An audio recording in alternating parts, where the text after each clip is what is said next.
How goes the night, boy? The moon is down. I have not heard the clock. And she goes down at 12. I take it. 'Tis later, sir. Hold, take my sword. There's husbandry in heaven. Their candles are all out. Take thee that too. A heaven summons lies like lead upon me. And yet I would not sleep. Merciful powers restrain in me the cursed thoughts. That nature gives way to inner repose. Give me my sword. Who's there? A friend. What, sir? Not yet at rest? The king's abed. He hath been in unusual pleasure, and sent forth great larges to your offices. This diamond he greets your wife withal by the name of most kind hostess, and the shut up in measureless content. Being unprepared, our will become the servant to defeat, which else should free have wrought. All's well. I dreamt last night of the three weird sisters. Do they have showed some truth? I think not of them, yet when we can entreat an hour to serve, we would spend it on some words upon that business, if you would grant the time. At your kindest leisure. If you shall cleave to my consent, when 'tis it shall make honor for you. So I lose none in seeking to augment it, but still keep my bosom franchised and allegiance clear. I shall be counseled. Good repose the while. Thanks, sir. Alike to you.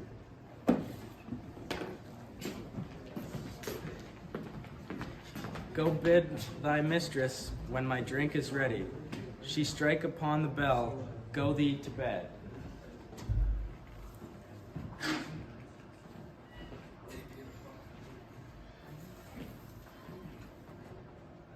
Is this a dagger which I see before me? The handle toward my hand? Come, let me clutch thee. I have thee not, yet I see it still. Art thou not fatal vision sensible to feeling as to sight, or thou but a dagger of the mind, a false creation? Proceeding from the heat oppressed brain, I see thee yet in form as palpable as this which now I draw. Thou marshallest me the way that I was going, and such an instrument I was to use. Mine eyes are made the fools of the other senses, or else worth all the rest. I see thee still, and on the blade and dungeon gouts of blood, which was not so before. There's no such thing. It is the bloody business which informs thus to mine eyes. Now over the one-half world, nature seems dead and wicked. Dreams abuse, the curtain sleep, witchcraft celebrates pale Hecate's offerings, and withered murder. Alarumed by his sentinel, the wolf whose howls his watch, thus with his stealthy pace, with Tarquin's ravishing strides toward his design. Moves like a ghost, thou sure and firm set earth, hear not my steps, which way they walk, for fear thy very stones prate of my whereabout, and take the present horror from the time, which now suits with it, while I threat, he lives. Word to the heat of deeds, too cold breath gives.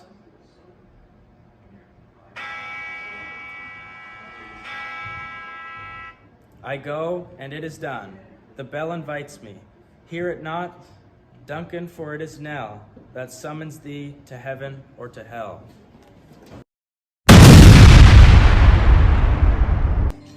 That which hath made them drunk hath made me bold. What hath quenched them hath given me fire.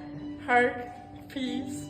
It was the owl that shrieked, the fatal bellman which gives the sternest good night.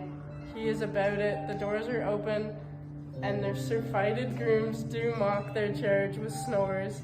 I have drugged their posets that death and nature do contend about them whether they live or they die. Who's there? What, oh? Alack, I'm afraid they have awaked, and 'tis not done. They attempt, and not the deed confounds us. Hark, I laid their daggers ready. He could not miss them. He has not resembled my father as he slept. I had done it. My husband! I have done the deed. Didst thou not hear a noise? I heard the owl scream and the crickets cry. Did you not speak? When? Now. As I descended? A. Hark, who lies in the second chamber? Donald Bain.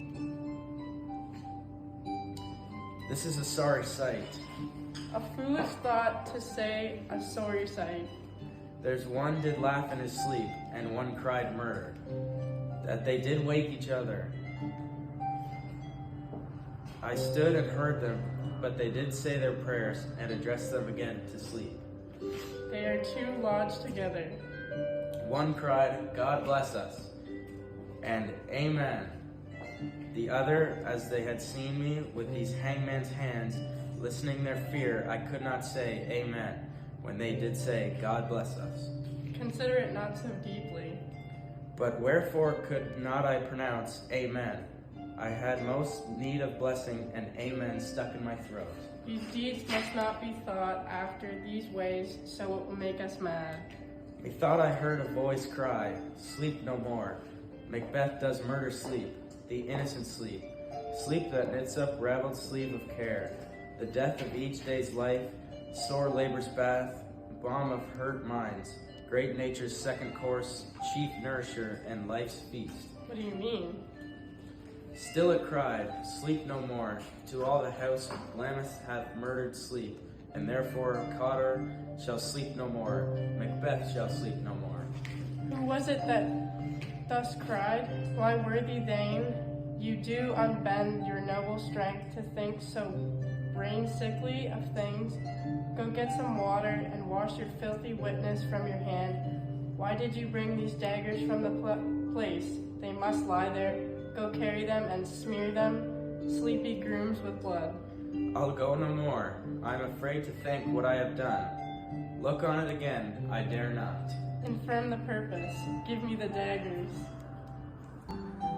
The sleeping and the dead are but as pictures. 'Tis the eye of the childhood that fears a painted devil. If he do bleed, I'll gild the faces of the grooms without, for it must seem their guilt.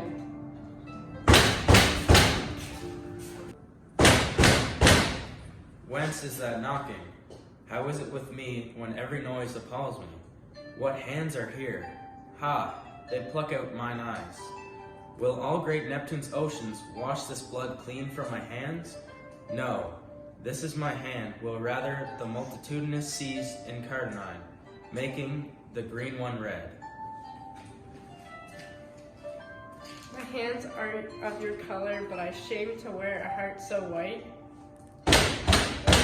I hear a knocking at the sound entry.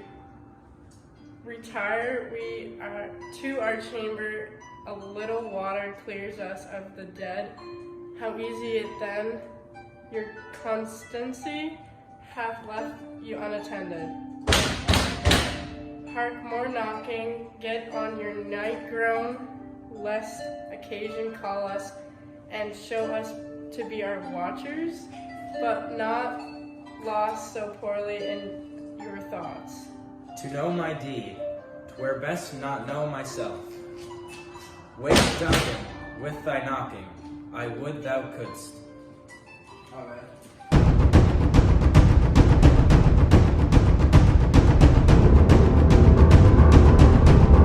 Oh, treachery! Fly, good queen! Fly, fly, fly! Thou mayest revenge on the way. Who did strike you at the light? Was it not the way? There's but one down. The sun is fled. We have lost best half our fare.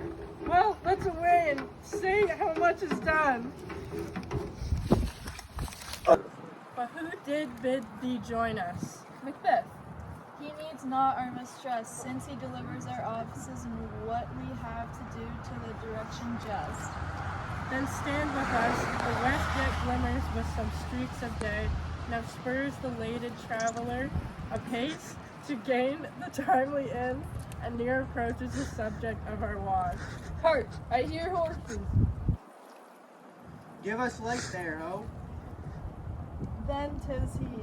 The rest what are within the note of expectations already are in the court. His horses go about.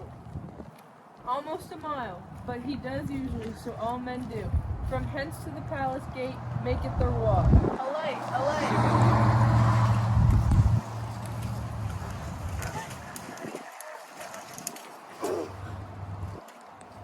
Tis he! Stand to it. It will be rain tonight. Let it come down.